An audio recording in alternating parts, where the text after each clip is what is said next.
You're listening to Jay's Analysis, integrating film, philosophy, geopolitics, literature, history, economics, intrigue, and espionage, only at jaysanalysis.com. And now, Jay's Analysis Podcast, with your host, Jay Dyer.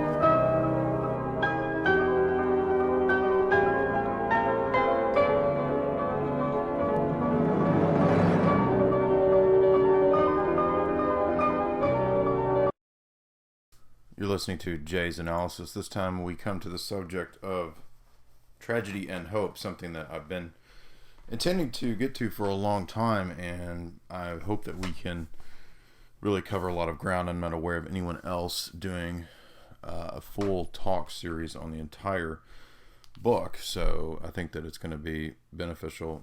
It's going to be a lot of talks that we've got here, and I think that you're going to want to take notes and enjoy it, because it's one of the most seminal books, I'd say, of the 20th century in terms of revealing really how geopolitics works and the strategy of what we're going to call the Atlanticist Anglo-American Establishment, which is, of course, Quigley's term that he uses in another text that's of that same title, the Anglo-American Establishment, another book that he's written. And, of course, he also wrote on military history.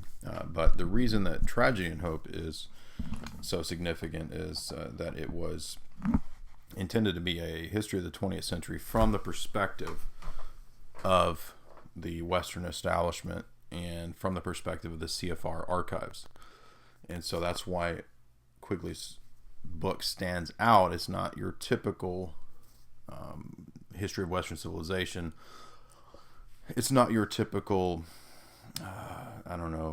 Fernand Braudel book on the history of civilizations or something like that, sort of a mainline historian. It's really a policy book for those in the establishment.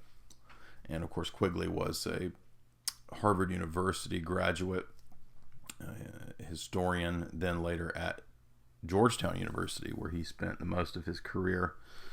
And so what he's going to do is essentially put forth the real history from the archives of the Roundtable Group, the Milner Group, and so forth, who will later in the book be called the Clivenden set, especially during the time of World War II, who we might just simply refer to as kind of the English-European banking dynasty. And eventually this will include the American banking dynasties, Rockefellers, Schiffs, Warburgs, and others, who, while they may have at times differences amongst themselves, various policies, family rivalries, in the big picture are actually not in opposition, but rather interested in consolidating power for the purpose of restructuring the globe and moving us into the age of transitions and global government. And in fact, Quigley will have an entire chapter where he talks about just that very thing, about the move into the third wave convergence period, which is what the globalists have planned for our era, roughly the past few decades and into the next few decades of the future. And what I think is the most telling about Quigley's book is that it's not a conspiracy book. It's an apologetic of sorts, because really Quigley's interested in saying, I have no aversions to the Western establishment's aims and goals. In fact, I think that it's the best hope for mankind, hence the title Tragedy. That would be, of course, the world wars of the last century, and then Hope, which would be, ultimately speaking, the extension of Western Atlanticist libertarian, even though he's not strictly a libertarian, but the basic ideas of liberal democracy, which need to be seeded in the rest of the globe. Now, of course, Quigley was Bill Clinton's mentor, and if you find the clips on YouTube, you can find Bill Clinton thanking his mentor, Carroll Quigley, for, sort of tutoring him, handling him, so to speak, at Georgetown. But there's also kind of a bit of mythology that's grown up around the book, which is difficult to ferret out. And so you'll hear all kinds of myths and stories and legends. I don't claim to know which ones are true or not true. I don't know how you could really verify these things. People say, oh, there was once a secret plates that were suppressed and the book wasn't supposed to be published because it showed too much, and oh, oops, they accidentally printed it. And I don't know that I believe all of that, because it's not like there aren't other books that tell you essentially the same game plan or strategy. Brave New World, right? I mean, if the bankers and the technocratic establishment was really worried about it, they would not have been published, right? But it's not like the establishment was worried about the publication of Brave New World. It was published on purpose by one of its top brains, Aldous Huxley. And it's the same, I would say, with Tragedy and Hope. They're not worried about this getting out, or else it wouldn't be out, right? I mean, it's kind of it's important to understand too, which people don't usually talk about, is that there's also propaganda in Quigley's book, right? It's a defense of the Western establishment. Now, some people will make these arguments, oh, Quigley was secretly trying to get out what he couldn't say, and no, he numerous times in the book defends the Western position in its various expansionist tendencies, colonialism, and so forth. He's at times critical of monetary policy and the hardcore libertarian, perspectives, I guess you could say. And so we might class him in this kind of democratic convergence perspective, as we said, this third wave, which was more popular, I think, in the back in the 60s and 70s when he was writing than it is nowadays. Even though really the Fabian third wave sort of blending of Eastern socialism and communism and Western capitalism is pretty much what's happening. Those terminologies are somewhat dated, right? So, figures like Alvin Toffler and so forth all have written and spoken of this phenomenon, this perspective.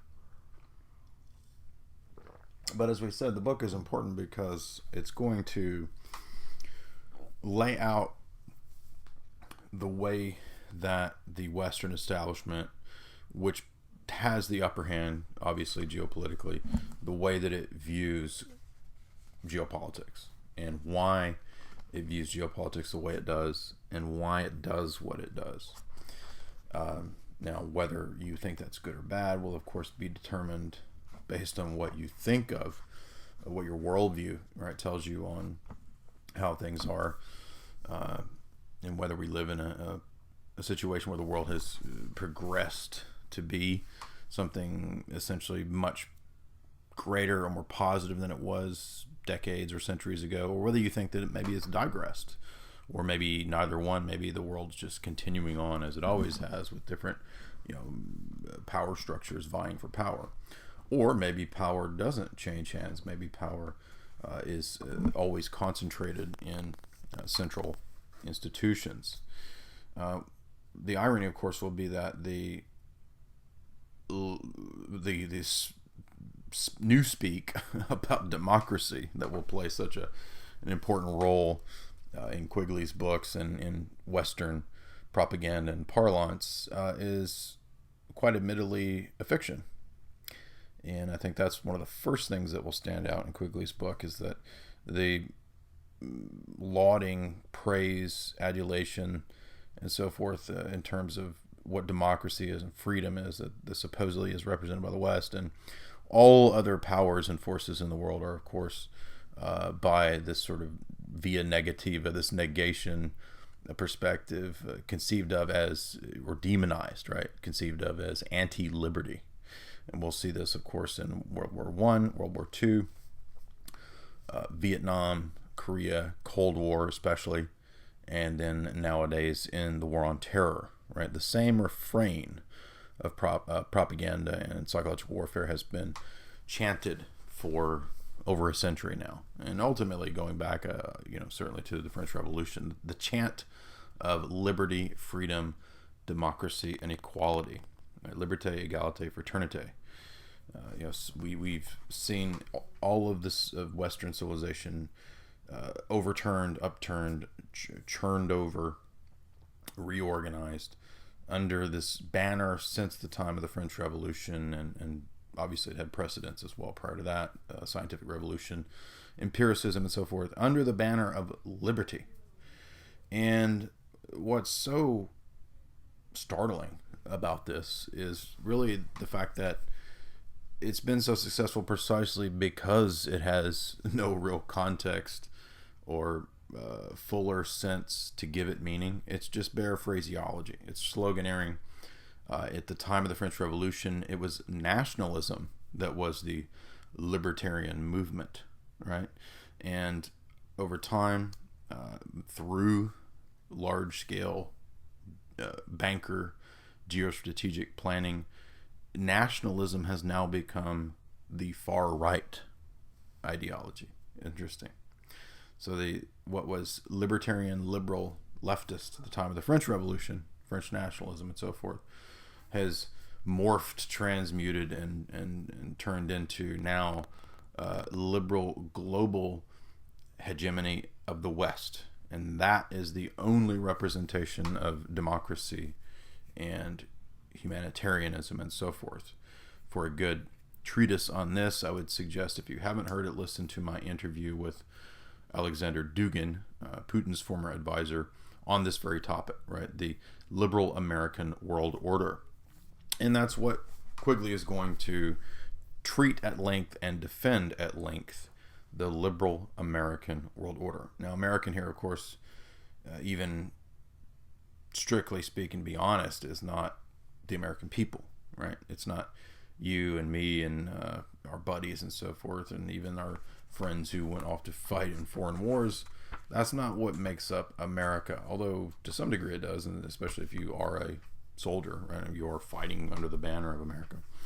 Americanism is an ideology, and it's the ideology of classical Western liberalism that derives from the Enlightenment, comes to kind of a fruition in the French Revolution, and is based upon a whole host of philosophical and religious or anti-religious presuppositions that ultimately serve to remove, just like with Darwinism and scientism and so forth, coming out of the same period, remove any kind of metaphysical relations.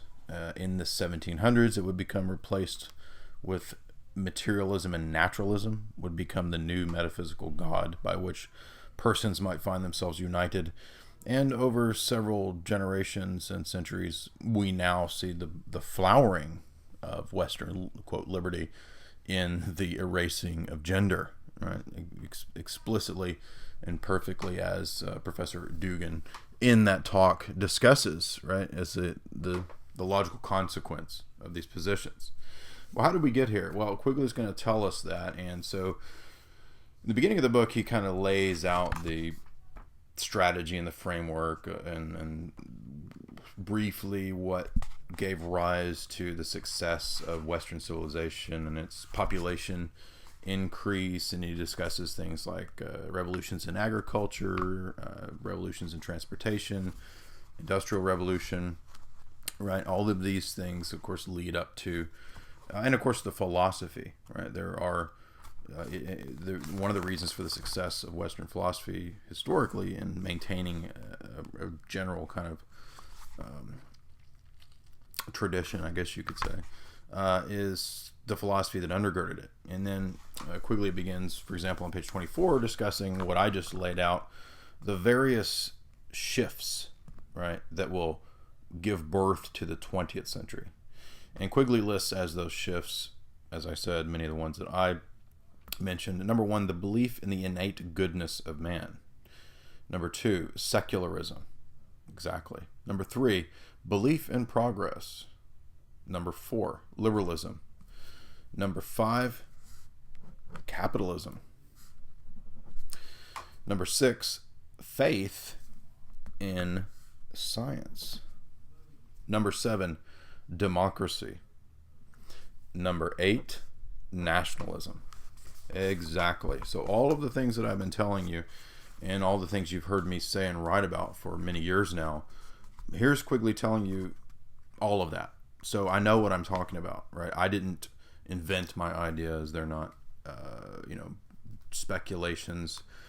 Here's the establishment telling you, right? And so Quigley then goes on to list a lot of the figures who, of course, would play prominently in the birth of these new ideas: De Maistre, Metternich, Jefferson, John Stuart Mill, John Locke, on and on and on. We could list, many of Newton, many of these figures that would be prominent luminaries and lights in the secular sense that would lead to the alteration of the way that Western civilization prior to this, which functioned on, depending on how rough or generically you want to define the term West, was monarchical. You had monarchy and you had the church, right? Throne and altar. And so the 8 points that he lists at that time, 1700s, so forth, constituted liberalism. And this is, of course, where we get the term the classical liberal tradition, right? Thomas Reed, right? John Locke, John Stuart Mill, Jefferson, Franklin, right? The fathers of America, Rousseau, and so on. And many of its predecessors, Saint Simon, Auguste Comte, and the Illuminists, Weishaupt, right? These all would play into Mazzini. Many of the even the Masonic orders and so forth would play into the European shift, as Quigley describes it. And that European shift, of course, is grounded in the notion of away with throne, away with altar. And this is explicitly mentioned in, I forget, one of the Scottish Rite, I think, or the Royal Arch maybe, where you vow or to, stab the bishop's mitre or something, you spit on it or something to that, whatever it is. But it's a vow to destroy throne and altar. For what? Well, for the erecting of the liberal, republican, democratic world order. And it's important to understand that though Quigley doesn't engage in anything really dealing with masonry, just replace all of his comments in the first few chapters about liberalism with masonry, and you've got the same thing, right? So it's a plan, which Quigley does talk about. The negative idea of the nature of evil flowed from the belief that human nature was good, and this comes out of the notion of liberalism from the Enlightenment, and the belief that society, collective social orders, were somehow inherently lesser or bad. And this is how we get the notion of classical liberalism. The state is evil because it is in some way a collective grouping or metaphysical category that is arbitrary and created, and therefore as a result the solution, the source of freedom for man is individual liberty. Now, this is why I don't class myself as a libertarian or a free marketer or a anarchist or any of these Enlightenment invented ideologies, is for, number one, because they're not good philosophy, and that would be because they are grounded in the notion of the idea that you can have a dialectical tension that is the source of freedom, right? So that somehow that atomistic individualism is the way or the means out of the box of this life, the prison and the struggle, and so forth. So whereas Thomas Hobbes would have said in Leviathan that life is nasty, brutish, and short, and the state is the Leviathan, and that's the only way to go. We're all part of this big collective entity, the state. The revolutionary dialectical opposite, which is controlled opposition, is the notion of individual libertarian freedom. Oh, if the state and collectivism is bad, then I must rush to the opposite, as humans often do, creatures of extremes. Then the opposite is the truth. And this is why we're all constantly manipulated and caught in dialectics, is because we think that if that equals bad, and the people that we've listened to who propagandize this tell us that collectivism, socialism are bad, then we must rush to the other end, to the freedom-loving libertarian forefathers and Jefferson and so forth. But the fathers of collectivism and the fathers of atomistic individual libertarianism are all members of the same lodges, aren't they? Now, they may have disputes and spats amongst them, but both the Eastern communism and the Western libertarian free marketers are all sons of the lodge. They're all sons of the widow, or whatever the Masonic terminology is. And they are all united in the rejection of metaphysical categories for nation, tribe, and embodied in the monarch and the church, and a sort of leveling attempt, right, where it becomes the goddess reason, right, not actually believed to be a real goddess, but the symbolic embodiment of human rationality and reason, right? And we see this today in its full flowering with transgenderism, right? Because if all external metaphysical categories, such as belonging to the human race, right? That's a collective belonging to a family, belonging to the gender of male, right? These all become tyrannies in modern, full-fledged, coming to its full conclusion liberalism. So we live in the liberal era, whether we even know it or not. We swim in its sea. We are sons and daughters of its milieu, zeitgeist, and ethos, whether we know it, acknowledge it, or even care. And so we can truly speak of the spirit of our times as, quote, liberal. But the irony, of course, as even we'll see with Quigley, is that this liberal belief is fiction. It's not true liberty. It is rather a reorganization and new business phase by which to reorganize the globe under the banner of liberty. Meanwhile, everyone is kept in abject slavery, embodied, as I said, in the final revolution of Bertrand Russell and Aldous Huxley, the total technocratic state. And Quigley will deal with that in a chapter. He will actually discuss that we are now moving into the age of total technocratic expert control. The experts, right? It makes me think of Alan Watt always talking about, oh, you see, the experts. Yeah, Quigley. Oh, you see, Carroll Quigley told you you'd be under the rule of the experts, you see. Right, the experts. And that Quigley has a chapter on that. So Alan Watt is correct in that statement.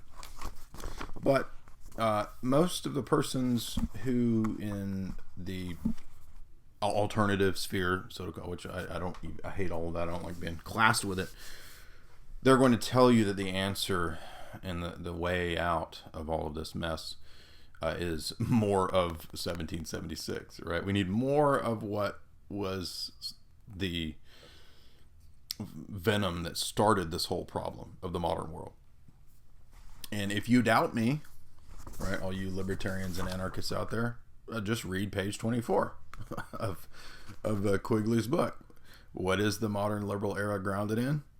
Belief in the innate goodness of man, secularism, belief in progress, liberalism, capitalism, faith in science, scientism, democracy, and nationalism.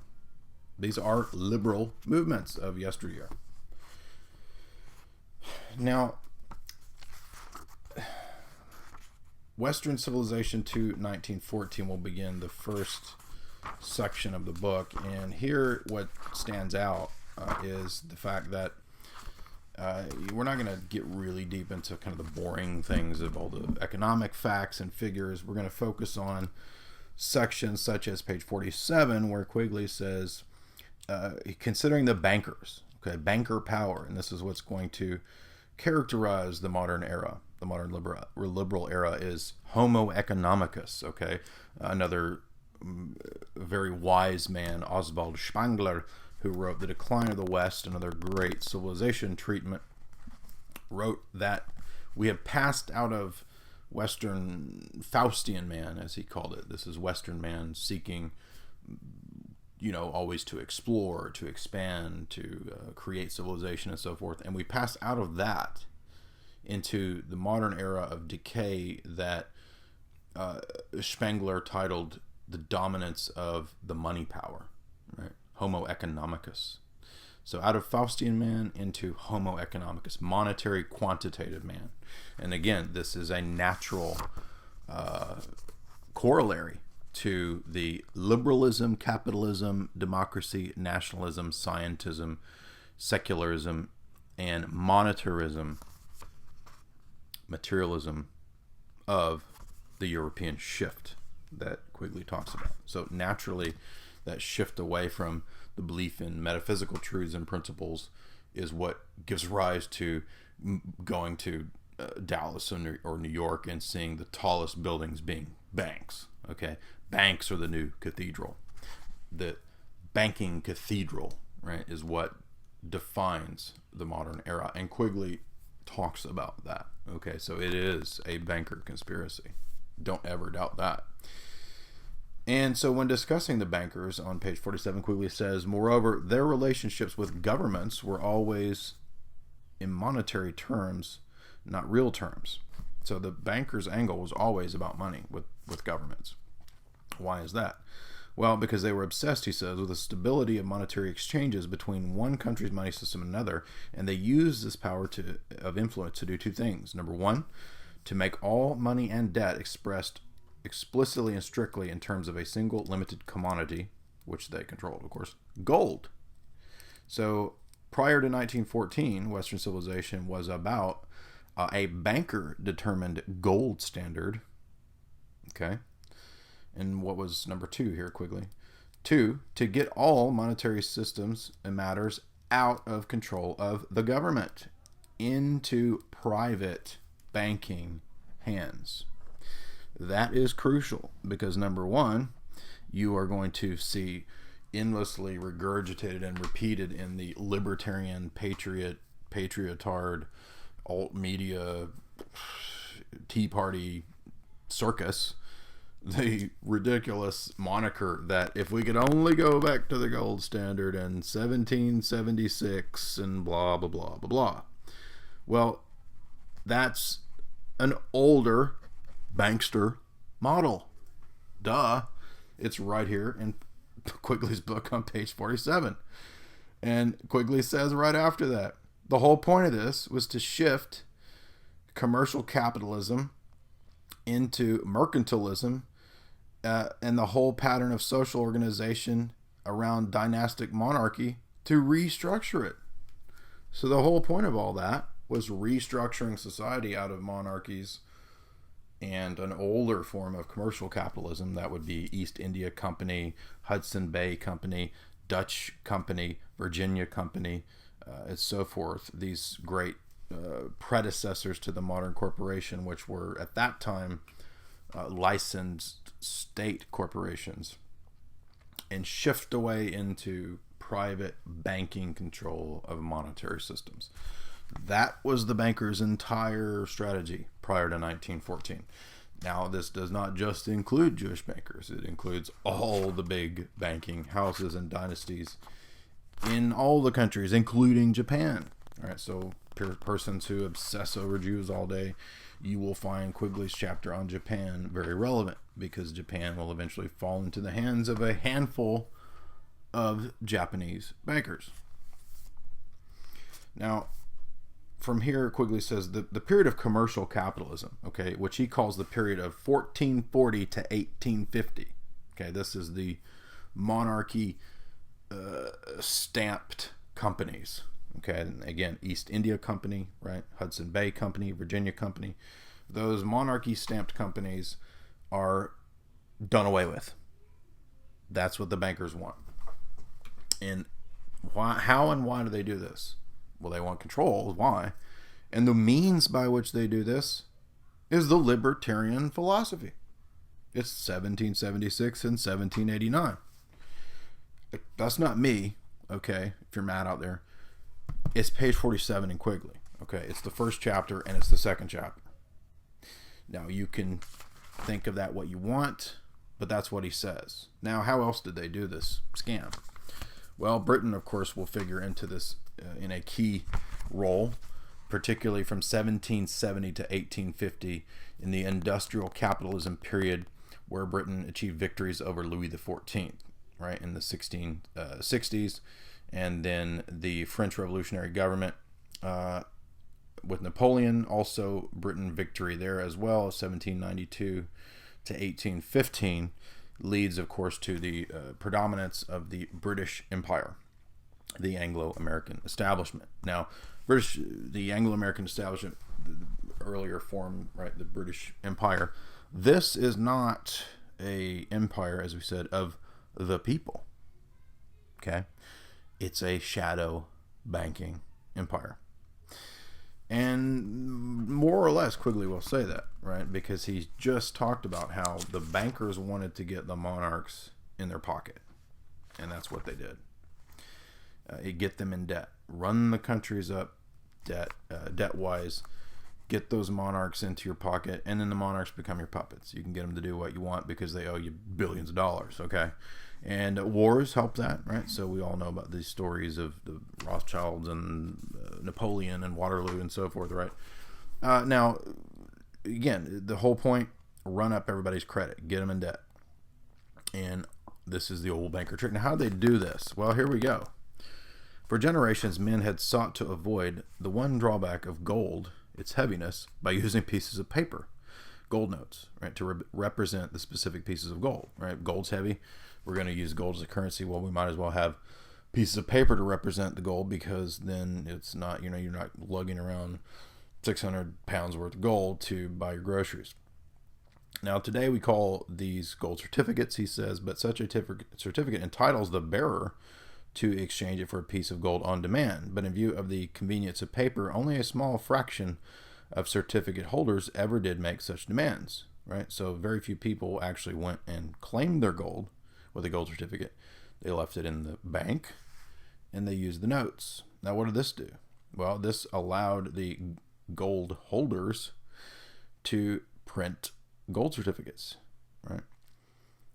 Accordingly, the rest of the gold could be used for business purposes, right? And so here we have at the beginning of fractional reserve banking with gold notes, gold reserved for payments and demands against them and so forth, right?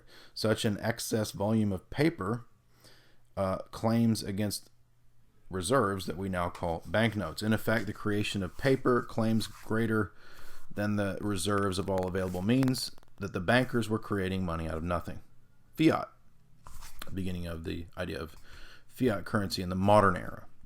The same could be said in another way, that by issuing banknotes, the same could be done in another way, he says, not by banknotes, but by deposit banks. Deposit banks discovered that orders and checks drawn against deposits and given to third persons were often not cashed. So if they weren't cashed, it's just sitting there, and you can kind of do what you want with this gold, right? Well, then print up gold certificates. Accordingly, it was necessary for the banker to keep on hand in actual money no more than the fraction of the deposits that were likely to be drawn upon and cashed in. So if you have $1 billion in gold, or so let's say you got $1 million in gold, and every year only $1,000 worth of that is actually cashed, you can do what you want with all of this extra gold and make up gold certificates. So this created deposits and gave the appearance of value when there was nothing actually backing up the value except for the original amount of gold, right? But you could say, well, I've got $1 billion worth of bank gold notes, right? When you only had $1 million worth of gold in the bank, and you could get away with this because only a fraction of that people are actually going to claim their gold. And in England in 1694, the Bank of England, William Patterson said about the charter of the Bank of England, "The bank hath benefit of interest on all monies which it creates out of thin air." So there you go. Even in 1694, this trick was being used through the Bank of England. And of course, the Bank of England was prominent, centrally prominent in this era. And again, this is not the bank of the government of England. This is the bank of private families that own the shares and the stocks in the Bank of England, which the people of England think is the bank of the people of England. Now, the nature of business and globalism and empire and so forth is such that these bankers, and by extension their corporate buddies, want to be international. You don't want to just be a local businessman. You want to be Globocorp. You want to be Globobank. And so this impetus for globalism is what would propel the great banking dynasties that Quigley lists, right, behind the Bank of England and others, as the Rothschilds. Right, now this is page 51. So there you go. Now, so we've seen then that this banker scam is very real.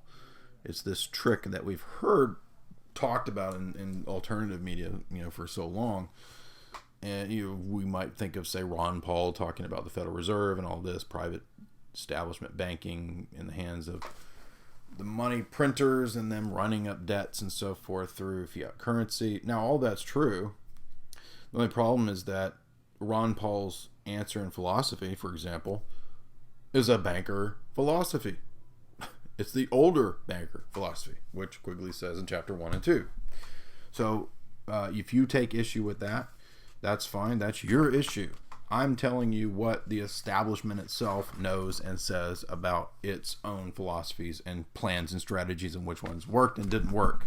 So when you're trying to say, oh, we need more 1776 to solve 1984. 1776 was beta 1984. Okay, 1984 is 2.0, and now we're moving beyond 1984. So you're not going to solve modern problems with the very thing that started the modern era. And again, this is all in Quigley. So stop being so stupid, please. Who are these big banking families of this period, right? The late 1800s and into the early 1900s. They are Baring, Lazard, Erlinger, Warburg, Schroeder, Seligman, Speyer, Mirabaud, Mallet, Bould, Rothschild, Morgan. All of those are Anglo and Jewish, okay? And that's the power structure behind, that's the real shadow government of the Atlanticist Anglo-American Establishment. So it's not all Jewish. It's not all Nazi. It's not all one thing. It's all of these banking houses that are mega rich. And they're not all Jewish, but they're also not all Calvinist or Protestant or Catholic, right? It's a combo of them all. And you can do with that what you want, but that's the truth, okay? Now, he says these banking houses were cosmopolitan and international. Okay, now this is why we get all the internationalist movements in the modern era. Okay, international communism, international capitalism. It's because the bankers behind it are internationalists, right, for their interests. And that begins to key you into the fraud nature of Marxism, because Marxism is international. It shares all of its same plans, goals, and strategies of the capitalists. It just differs on the road by which you get to the same end goal. Right? We're all on the bus to hell, but are we going to take the left fork in the road or the right fork in the road? Oh, well, it doesn't matter, because both forks in the road end up in the pits of hell. So there you go. Now, sometimes the Marxist path down the road is a quicker and better route to hell and banker control. Sometimes capital, it just depends, right? I mean, some countries, the strategy of introducing Marxism works better, right? That's where the bankers foisted Marxism upon Russia. Some places, a top-down monarch like Jordan or Saudi Arabia or United Arab Emirates, that works better, right, to getting to the end goal. Sometimes, quote, democracy works better, right? It just depends. And it doesn't matter which one of these phony baloney systems you institute. They're all at the behest of the same banker strategy. So here's Quigley. Quigley tells you all this on page 52 and 53. and it's all a scam that's practiced principally through the banking and central banking monetary system, which is not public, it is private. So the libertarians that tell you that the problem is that the banking establishment is public and not private are lying to you, or they're telling you half the story. Right now, the Federal Reserve does have this air of being governmental because it's under the Treasury Department, but the money in the stock, the stock, the controlling interests are owned by private families, and it's always been that way. And you're going to see that pattern in Tragedy and Hope, where Quigley's going to show you that through the money supply, controlling the money supply, through inflation, through printing, through fiat currency, this is how they've always been able to wreck economies, regulate, steer, create a boom as well through the money system. And it really is that simple. Now, the scams can get very complex, and we can get buried and lost in mountains of banking regulations and complexities and all this and so forth, but it's very simple, and that's essentially Quigley's point, is telling you that it's just the same basic scam that is varied and multiplies in different places at different times. And as we're going to see, it's going to, in the modern era, especially after World War II, fall under the aegis of the Bank for International Settlements, right? The central bank of central banks, as it's known, as it's called. So, as we said here, kind of in this intro talk, we're not gonna waste time speculating about conspiracy theories about Quigley's own life and Quigley's book and it being suppressed and all this kind of stuff. It's a waste of time. You're never gonna determine any of that anyway. Why don't we just dive into the book and see what he says? Okay. That's a much better use of our time than wasting time speculating about it. And this always comes up, right? Like when if you talk about Quigley, people come on your blog and they comment, and they put these long, sprawling tomes of them telling you what really went on with the Quigleys and the plates that were going to be used to print Tragedy and Hope. Who cares, dude? Then you're not going to figure any of that out. I just wanted to see what's in the book. Okay, so this thing's 1,300 pages, so let's get into it, because we're never going to get to the bottom of which conspiracy theory about Quigley's life is true. Now, one of the first things I noticed as I was reading was this chapter 3 is about Russia. And it is a very bad propaganda chapter about Russia. This is the first thing that clues you into the fact that, wait a minute, now Quigley's got an agenda here. Okay, now he's obvious. He's ultimately going to be very open about his agenda and so forth. But when you begin the book and you're reading the Russia chapter, you're like, whoa, dude. Especially if you know Russian history to some degree, or if you know the history of the Orthodox Church or the East and Christianity, medieval Christianity, be it Byzantium or the Roman Empire, you know that Quigley's not honest here. Okay, he's written a propaganda chapter, and what's it about? Well, to basically say Russian civilization, which he does talk about, the Russian Empire, right, up to 1917. Oh, they're all backwards and they're dumb, and they just don't get it, and they're savage, and Western civilization is so great.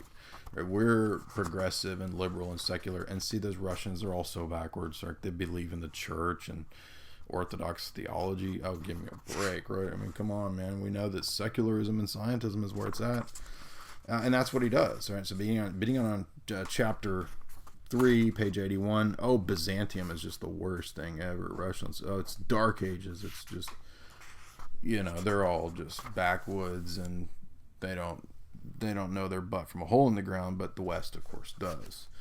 And ironically, this is right after he's just talked about how the New Freedom Initiative of Woodrow Wilson in 1912 was a bunch of banker scams, right, for getting the U.S. into the war, right, World War I. And how the bankers were pretty much behind Woodrow Wilson and the passing of the Federal Reserve Act in 1913.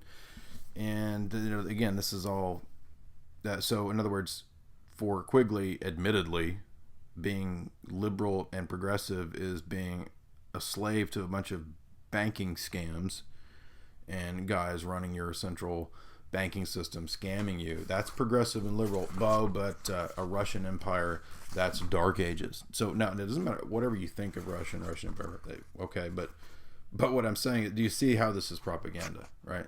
Why do I need what is this, 80, 100, no, 40 pages, 50, why do I need 50 pages telling me how bad Russia is, right? Well, it's because Quigley is writing for the Western establishment, and he's writing concerning the Great Game, which he talks about, and this is the long battle between the British Empire and Russia for global strategic dominance, particularly when we think of the heartland theory of Halford Mackinder and so forth, versus the Eastern different philosophy of the world, right? From Russia. It's different, and from Eurasia.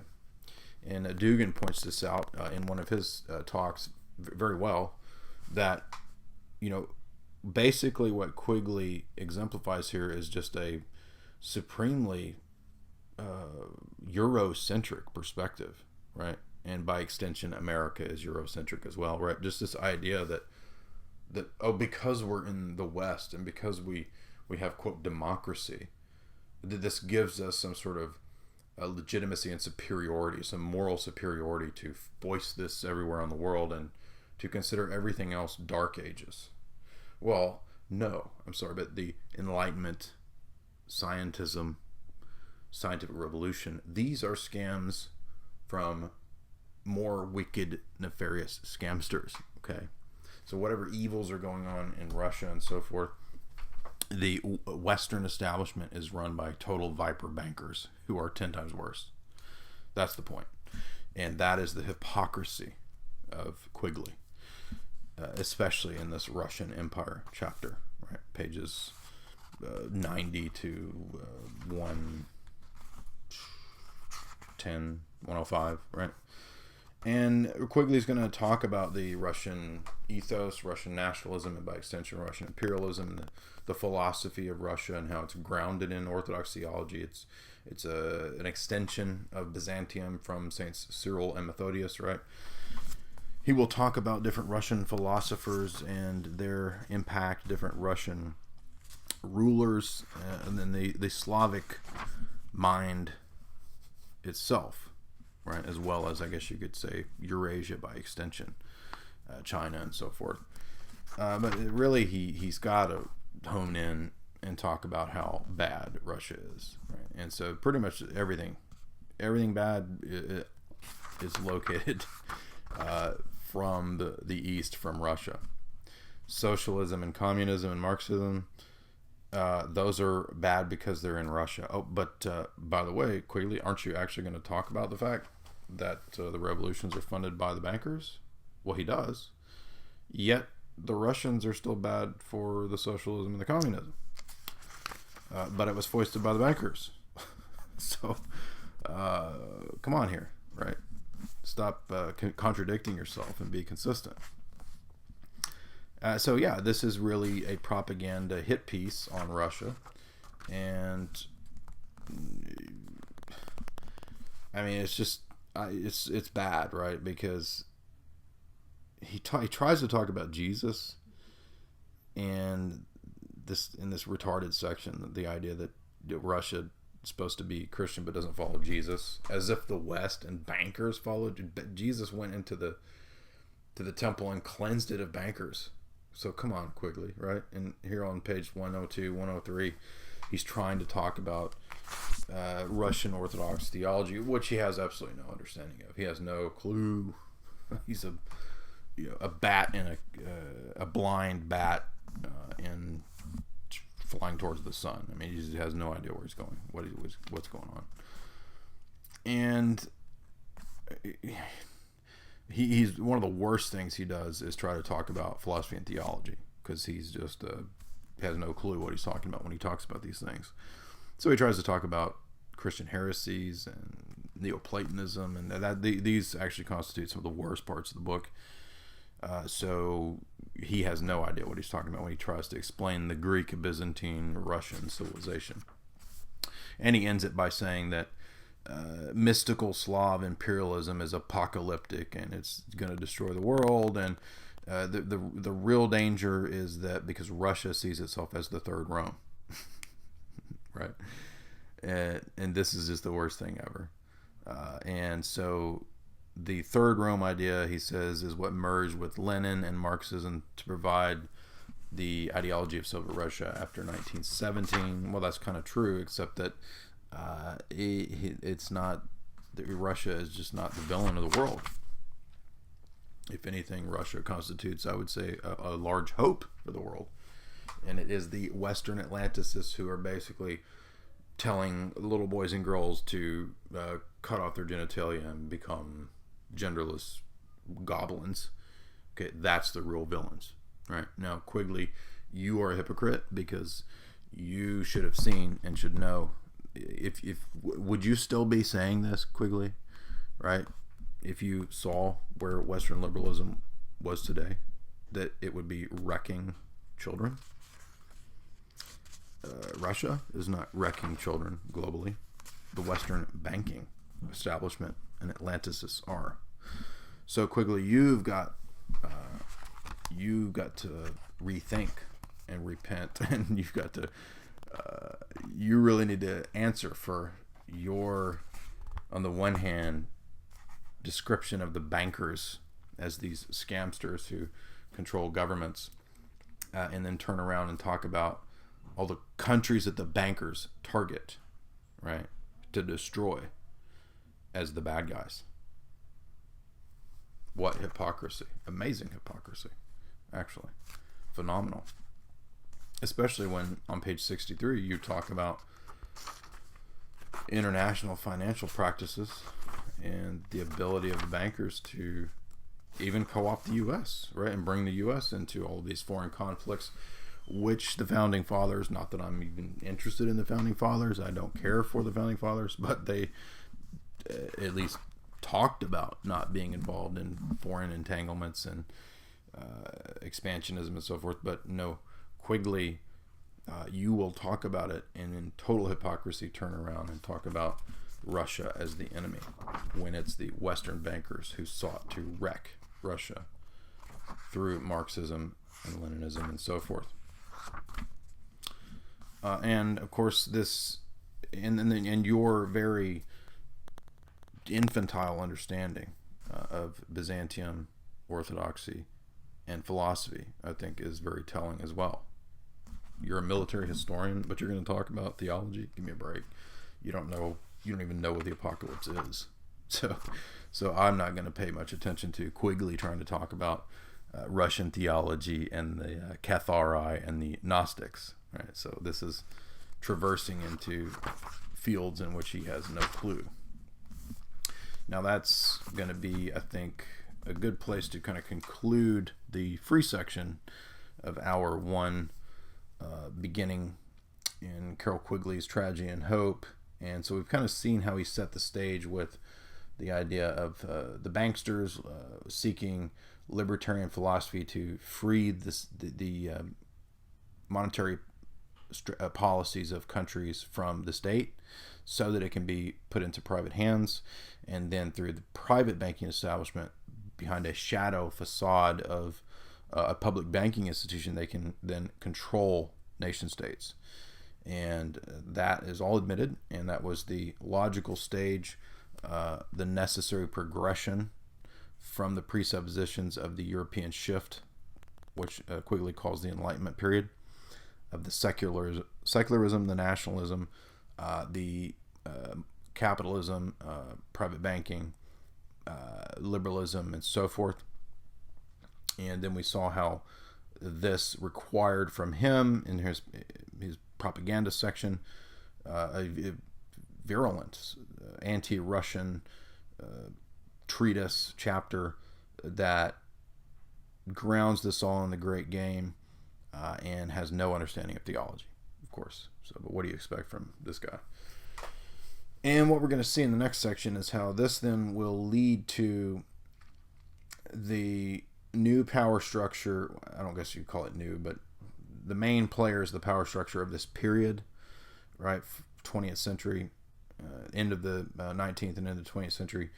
And this will be the Cecil Rhodes, Milner, Rothschilds, and the Round Table Group. And from there, Royal Society, Royal Institute for International Affairs, and so forth. And this is the power block of the West. This is the center of power of the Atlanticist Anglo-American banking establishment. And we're going to see how from there, that's going to propel the rest of the century, right? The entire 20th century will be played out on a chessboard, the grand chessboard that Brzezinski will talk about, from the vantage point of this Cliveden and Set Milner roundtable banking families, basically moving the chess pieces of Europe and the globe around to reorganize it. And that's what we're going to see from Quigley. And again, it's ultimately, even from this period, about global government because of the fact that these people are internationalists. This is everything that Quigley talks about. Now, does Quigley say, oh, they're immediately planning global government in a kind of New World Order sense? Not exactly, but he's essentially saying that because they're internationalists who run an empire, and that's what it's all about. And so when you see one of their brains, Huxley, laying it out in Brave New World, or Bertrand Russell laying it out in Impact of Science and Society and so forth, and his other books, the other Royal Society members laying it out, right? The bankers laying it out in their books, and you can view Tragedy and Hope as a book of the bankers. Okay, it's about global government. He doesn't have to say New World Order. It doesn't matter. That's what it's about. It's empire, but it's not empire in the older British colonial sense. It's a new way of doing empire through democracy, which is hypocritical because he's going to attack Russia for speaking of the Russian Empire, right? The czars and so forth, the double-headed Byzantine eagle. That's all evil because why? Because it's not an empire of democracy. Which is all a complete scam. And we're going to see, again, not just because it's bankers foisting all of this democracy scam upon the world, but we're going to see a lot more explicit proof, quotes, citations, and references that are going to show that to be the case, that it is the Milner, Oxford, Roundtable, Royal Society groups that will form the locus of power for the entire Anglo-Atlanticist American establishment. And it will be really in this period, even extending prior to 1900, late 1890s with Afghanistan, the Great Game.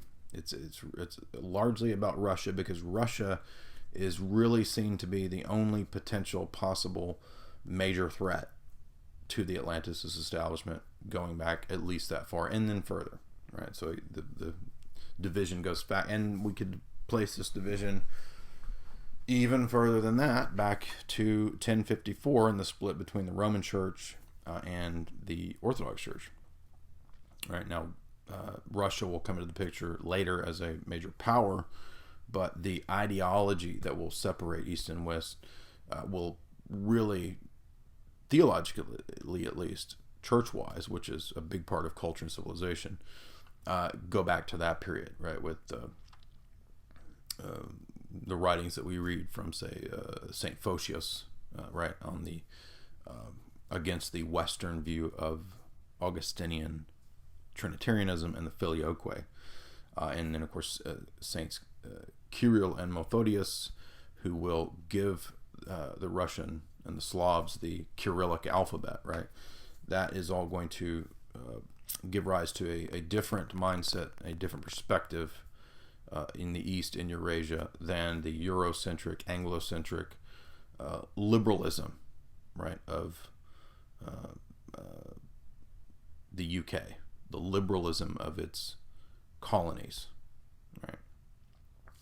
So you've been listening to hour one as we've done our first lecture in Tragedy and Hope, and to hear the rest of the talk, you'll want to go to jaysanalysis.com and subscribe for $4.95 a month or $60 a year. You can also purchase my book, Esoteric Hollywood Sex Cults and Symbols in Film, which ties all of this, a lot of this, into movies and the hidden meanings and patterns and structures in film.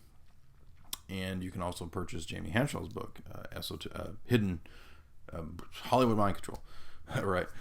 So definitely go check those out. And in hour two, we're going to continue with this initial period of around 1914, right, up to the period of the decline of the Ottoman Empire and the beginning of World War One, and how World War One was kind of a banker trick. No surprises there, right?